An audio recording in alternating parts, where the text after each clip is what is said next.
Hello, good evening. How are you today? This is Tunde Disu welcoming you to another episode of the Administrator Masterclass Sneak Peek. The Administrator Masterclass Sneak Peek. Today, slightly change in settings, change in our normal point of broadcasting. I am in my car. And today we're looking at a very, very important topic as far as churches and ministries, not for profit organizations, NGOs, and all of that, as far as they're concerned. What we're talking about today is with regards to volunteers. Volunteering is a topic for today's program. When we talk about volunteering, what exactly are we talking about? As a not-for-profit organization, one of the best ways one of the best avenue to get manpower is via volunteers. Volunteers are people who are willing and committed to give their time freely for the cause that they believe in, for an organization they belong to, for a project that they support. And so they see volunteering as a way of being part of that movement, of that organization, of that ministry or church. But more than that, volunteers usually see it as a way of sowing, of putting something back into the system, or paying back what they believe the organization or the ministry or the faith or the movement has done for them, what they have benefited from it. Now they feel there's an obligation, even though it's not compulsory, but people generally feel it's good to give, and so they want to sow their time, they want to sow their expertise, their experience, their knowledge, their capacity, their contact and connection, and all of that into such organizations. So that is in a nutshell, that is the essence of volunteering.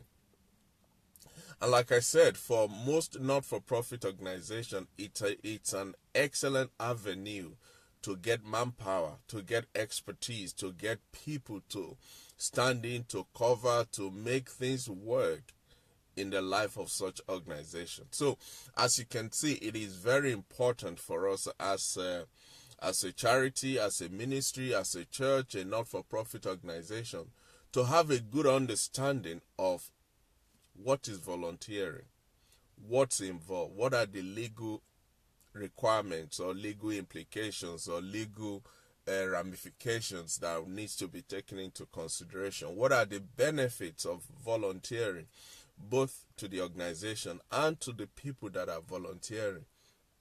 And these are some of the things we will cover briefly in this short time that we have together today. So quickly, I have defined volunteering as people giving their time freely to something that they believe in. Pure and simple. It's an easier way to get involved in practical conversation by offering one's services, by presenting oneself, by stepping out or stepping forward, by making oneself available for an organization or a movement or for a charity. So it is a powerful tool. It provides benefits to both the people volunteering and also the organization, and we're going to look at some of that as we go along tonight. It's a service that is given freely. It is a service that is given freely. Now, as an organization, you could put a call out or say, oh, we need people to help us in this area. But the service itself is normally, usually, and rightly be given freely, without any cohesion, without any pressure, without any intimidation. People should give their services freely for it to qualify as volunteering. It is usually given. People who volunteer, they do it usually, in most cases, if not in all cases, without an expectation of a financial reward. Without an expectation of a financial reward. However, under the legal setup of volunteering, an organization, even though the volunteers are not expecting to be paid for their services, if they incur any out-of-pocket expenses in the course of delivering the volunteering services, by law they are required to be recompensed for those out-of-pocket expenses, things like traveling, things like telephone calls. If they're working from home, for instance, you're expected to provide meal or lunch for them, and some of other things that is expected that you give to them. But it is, like I said, it is not done from the point of view of you're going to pay me salary. I hope that is very clear. And it is volunteering is how can I say this? It's a delicate ground if it is not done properly, if it's not set up properly, because there are so many laws and rules and regulations on the side of the organization and also on the side of the people volunteering. And it's important for us to understand this so that we don't break the law in the name of, oh, I didn't know. Well, there's no ignorance in law. The law is there for all of us to know, to understand, and to follow it. So it is crucial. It is very important, therefore, that for any organization, especially a not-for-profit organization, to use volunteers, the setup must be solid. The setup must be proper.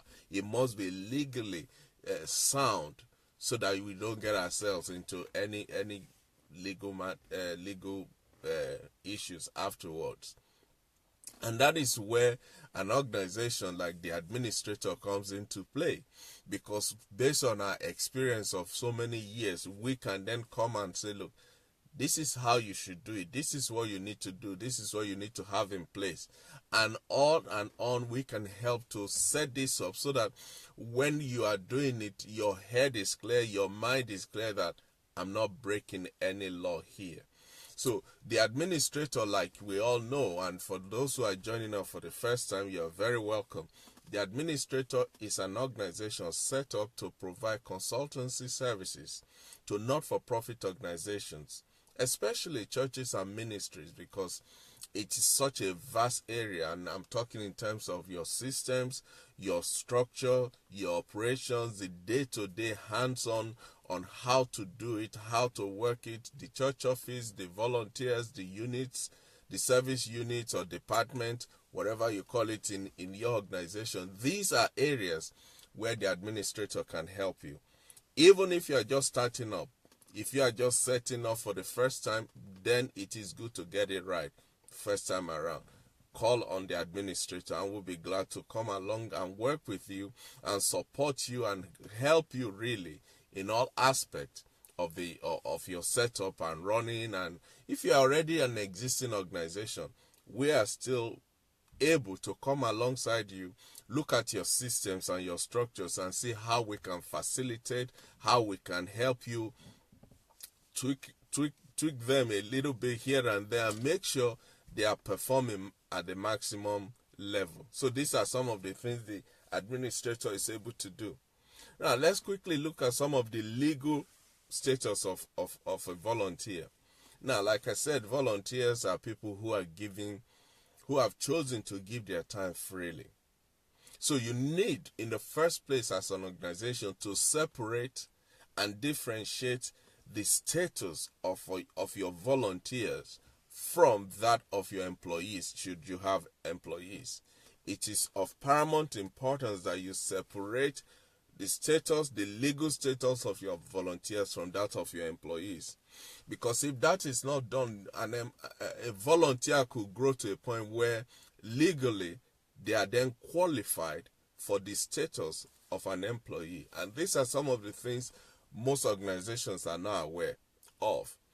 A time comes in the line of volunteering where by law the person has, by practice, qualified to be given the same rights, the same obligations, the same responsibilities, and seen in the face of the law as your full-time employee. So it's important to understand what are the differences, where is the line drawn so that we don't cross it by accident. Secondly, when you have volunteers working for you, because they are giving their time freely, you can't tie them to you resume at 8, you close at 4.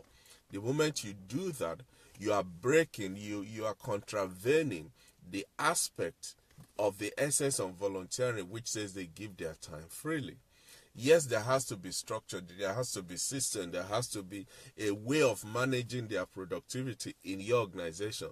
However, they cannot be put on a regimental time span or time cycle like you do your normal employee. So it's important to understand that volunteers are not paid, like I said, for their time.